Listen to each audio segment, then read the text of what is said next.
Sebuah mobil listrik adu banteng dengan minibus di Jalan Parameter Selatan Bandara Soekarno-Hatta, Tangerang, Banten. Kecelakaan terjadi saat mobil listrik yang juga taksi online ini usai mengantar penumpang dari bandara. Saat itu sopir menduga mobilnya ada masalah, kemudian menyalakan sistem pengemudi otomatis. Namun sistem itu diduga tidak berfungsi hingga akhirnya mobil listrik itu akhirnya oleng ke jalur kanan. Akibat kejadian tersebut, dua pengendara sepeda motor ditabrak minibus sehingga luka-luka. Satu diantaranya bahkan patah kaki hingga harus dirawat di rumah sakit.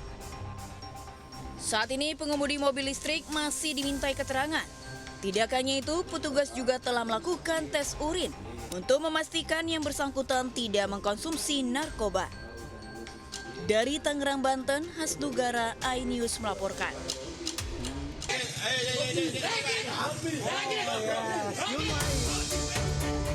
Seorang warga negara asal Afrika yang diduga sebagai pelaku pencurian ponsel milik wanita pedagang kopi diamuk warga di Kota Lama, Semarang.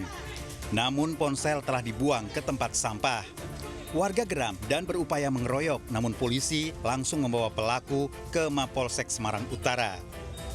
Korban yang awalnya sedang memasak air minum untuk pelaku mendapati ponselnya hilang.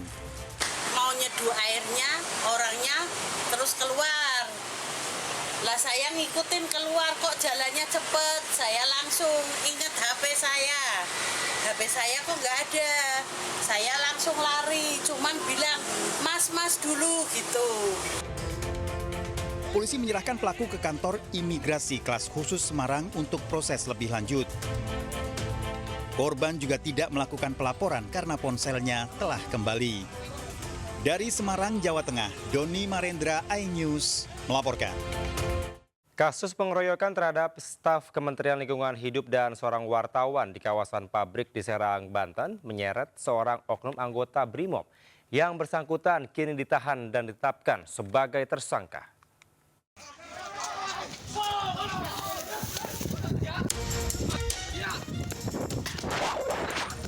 Oknum anggota BRIMOB menganiaya staf Kementerian Lingkungan Hidup dan seorang jurnalis di kawasan PT Genesis, Kabupaten Serang, Banten.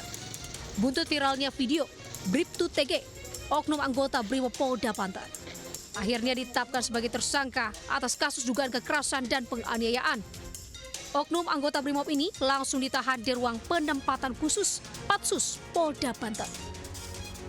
Dari dua oknum BRIMOB yang diperiksa, hanya satu yang terbukti melakukan tindak kekerasan, sementara satu rekan TG tak terlibat kasus. Dari hasil pemeriksaan, diketahui aksi dilakukan spontan tanpa perintah dari atasan. Bribtu TG terpancing dengan situasi karena kerap berinteraksi dengan petugas keamanan pabrik sehingga tersulut emosi. Sehingga saat terjadi tanda kutip chaos tadi, dia ikut spontanitas, jadi nggak ada instruksi. Dia spontanitas seperti itu. Situasi seperti apa, Pak? Perasaan kalau dilihat dari teman-teman video segala itu datang sepertinya baik-baik saja gitu. Saat terjadi insiden itu maksudnya. Ya.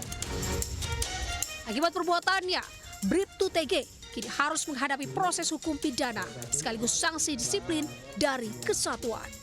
Dari Serang, Banten, Mahesa Apriandi melaporkan. 15 orang diduga terlibat dalam kasus penculikan dan pembunuhan Kepala Cabang Pembantu Bank BRI Cempaka Putih, Jakarta, Muhammad Ilham Pradipta.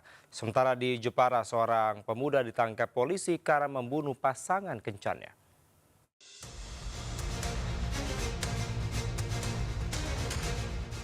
Sejumlah anggota Subdit Jatantras Ditreskrimum Polda Metro Jaya mendatangi rumah milik salah satu otak pembunuhan Muhammad Ilham Pradipta, Kepala Cabang Pembantu Bank BUMN di kawasan Pantai Indah Kapuk, Jakarta.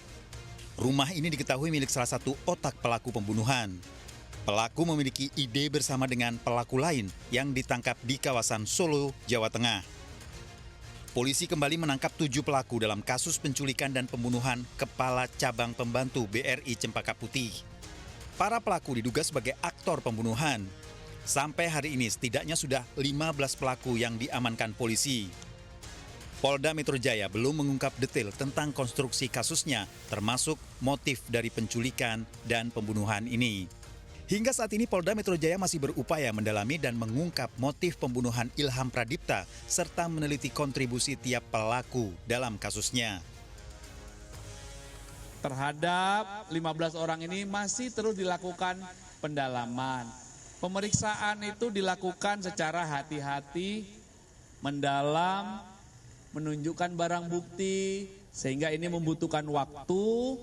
Kami harus hati-hati, kami harus berdasarkan SOP, kami juga harus proporsional. Sebelumnya korban Muhammad Ilham Pradipta diculik di halaman sebuah pasar swalayan di Pasar Rebo, Jakarta Timur. Korban ditemukan tewas di Desa Nagasari, Kabupaten Bekasi, Jawa Barat. Dari Jakarta, Tim Liputan iNews melaporkan.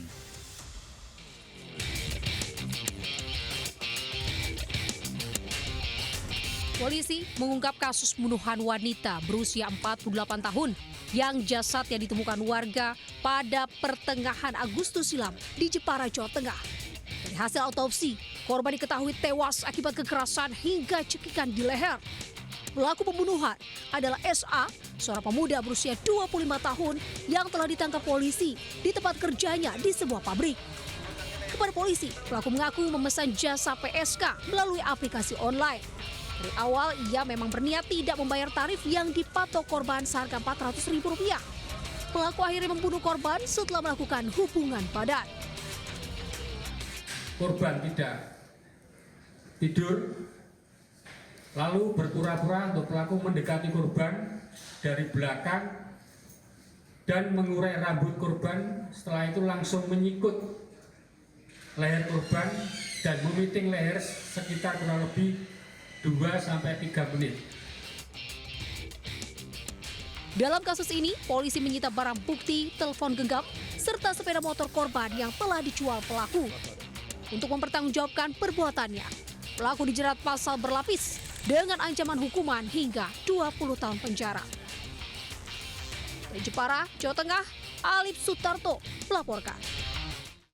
Kerap mencuri sepatu, seorang mahasiswa di Tangerang Selatan, Banten ditangkap polisi. Sementara itu seorang kakek berusia 72 tahun bersama rekannya diringkus polisi setelah ketahuan mencuri sepeda motor di Pekalongan.